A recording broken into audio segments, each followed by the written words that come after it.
रही महाराज। रावण को लंका किसने दी थी? बैरागी ही ने तो दी थी। अरे आप किताब अस्माल लेपो गरल मसलम दिक्पट धरो जटाधारी कंठी भुजगपति हारी पशुपति, लेकिन उनके मित्र है कुबेर जो चरण सेवक है। भगवान शंकर का सत्य भाव स्वीकार करते हैं कुबेर, तो त्रिभुवन का धनी बना दिया। कई बार कैलाश को उठाकर अपनी भुजाओं से भगवान शिव को प्रसन्न कर लिया, तो लंका प्रदान कर दी। पूरी सोने की थी, पूरी ईंट नहीं लगी हुई थी, केवल स्वर्ण वाली लंका थी। ये महाराज लगाते चिता की भस्म में, लेकिन देते खूब माल है। आप चिंता मत करो, ये मत समझो कि वट वृक्ष के नीचे रहते हैं, चिता की भस्म लगाते हैं, सर्पों की माला पहनते हैं। इनके पास क्या है? ब्रह्मा भी चरण वंदना करते हैं, सरकार चरण वंदना करके जिनके सामने बैठते हैं वो भगवान शिव है। आप चिंता न करो कि वैरागी हमें कैसे देंगे, वो वही सब वैभव देते हैं। वैभव शिव ही देते हैं। हरि तो जब कृपा करते हैं तो सब वैभव छीन लेते हैं।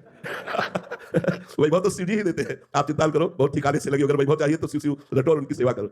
सही बात कहते हैं, जब भगवान कृपा करते हैं तो अंदर से वैभव का राग हटा देते हैं। वैभव तो बना रहे, लेकिन वैभव का राग नष्ट हो जाता है। हरि जब कृपा करते हैं तो वैभव का राग नष्ट कर देते हैं, जो बंधन कारक है। भगवान शिव को एक नाम दिया गया है, औढ़रदारी। कुछ विचार नहीं करते हो। और वो एक वृकासुर नाम का राक्षस था, दैत्य। उसने नारद जी से पूछा कि जल्दी प्रसन्न होने वाले भगवान का नाम बताओ। उनका भगवान शंकर, क्योंकि एक नाम आशुतोष है, आशुतोष माने शीघ्र प्रसन्न होने वाले। अब उसने शुरू की आराधना, अग्नि स्वरूप भगवान शंकर का स्वरूप मान करके अपने शरीर के मांस को चीर करके और स्वाहा बोलने लगा। कुछ ही किया कि भगवान श्री तुरंत प्रकट हो गए। उनका ऐसा क्यों करते हैं? हम तो त्रिलोक भर जल में प्रसन्न हो जाते हैं, एक बिल्वपत्र में प्रसन्न हो जाते हैं। ऐसा ठाकुर तो त्रिभुवन में नहीं भाई।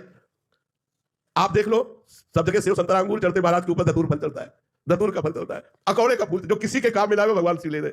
भगवान शिव बहुत जल्दी प्रसन्न होने वाले। तो उन्होंने कहा तू इतना कष्ट क्यों कर रहा है? मैं तो इतने से प्रसन्न हूं, वरदान मांग। उसने कहा मैं जिसके ऊपर हाथ रखूं भस्म हो जाए।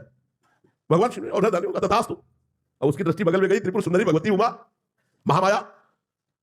उसने सोचा पहले बाबा के ऊपर हाथ रख के देखे, जिन्होंने हमको वरदान दिया उन्हीं के ऊपर हाथ, और उसकी दृष्टि बदल गई जगदम्बा के प्रति। और भगवान शिव के ऊपर हाथ रखने के लिए चला। भगवान शिव भागे, अपने ही वरदान से आप भागे। अब वो पीछे वृकासुर लगा, जिसे भस्मासुर कहते हैं, और आगे भगवान शंकर ने कहा मायावी है, पिंड तो छोड़ेगा नहीं। जिस लोक में भाग के जाए तो भगवान श्री कृष्ण को पुकारा, यार अभी समस्या में तुम्ही समाधान करो, नहीं तो हम फंस गए। भगवान एक ब्रह्मचारी का वेश धारण करके बीच में एकदम आ गए और कहा नमस्कार वृकासुर जी नमस्कार। इतने प्रेम से नमस्कार कहा, क्यों रुक गया? कहा भाई आप कहां दौड़ रहे हैं? बोले शंकर जी इनके पीछे क्यों? बोले इस बात है कि इन्होंने वरदान दिया है हमको कि जिसके ऊपर हाथ रखते हो भस्म हो जाएगा, तो मैं इनके ऊपर हाथ रखकर इनको भस्म करके पार्वती को ले लेना चाहता हूं। अरे बोले यार, दक्ष ने श्राप दे दिया है, इनके पास कोई सामर्थ्य नहीं, हाथ रख के देखो अपने ऊपर, और अगर झूठ निकले ना दोनों मिलकर जेल का बस हो गया। चतुर खिलाड़ी भगवान श्री कृष्ण चंद्रजूले एक सेकंड में समस्या का समाधान कर दिया। उसने जो ऐसे हाथ रखा वो भस्म हो गया। भगवान शंकर को जाकर के भगवान श्री कृष्ण ने प्रणाम किया, भगवान शिव ने श्री कृष्ण को प्रणाम किया, और भगवान श्री कृष्ण ने कहा जगत गुरु थोड़ा सोच समझ के वरदान दिया करो, ऐसी समस्या में फंस जाते हो। दोनों एक दूसरे को इष्ट मानते हैं। देखो भगवान श्री राम रामेश्वर की स्थापना करके पूजन करते हैं, तो महावीर हनुमान का रूप धारण करके भगवान शंकर 11वें रुद्र का अवतार हनुमान जी राम जी की चरण सेवा करते हैं। तो दोनों परम दानी परम उदार है। पर भगवान श्री हरि जब कृपा करते हैं तो संसार का राग हटा करके अपने प्रेम को प्रदान कर देते हैं, और भगवान शिव से जो मांगे वो प्रदान कर देते हैं।